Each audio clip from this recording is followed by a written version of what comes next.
was 64. The record high for tomorrow is 102, which occurred in 1995, and the record low is 48, which...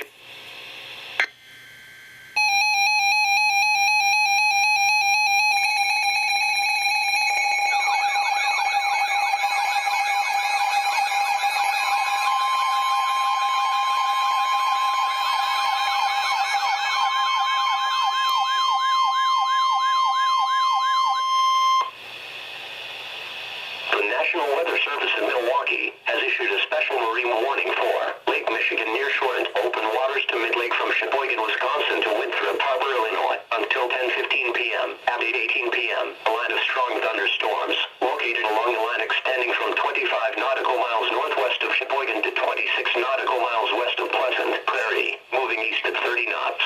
Hazard: wind gusts 34 knots or greater and small hail. Source: radar indicated.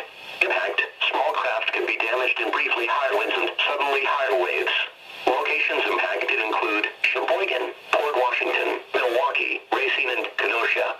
Mariners can expect gusty winds, high waves, dangerous lightning, and heavy rains. Boaters should seek safe harbor immediately until these storms pass. Frequent lightning is occurring with this storm. If caught on the open water, stay below deck if possible. Keep away from ungrounded metal objects. A severe thunderstorm watch remains in effect until 9 p.m. for southeastern Wisconsin.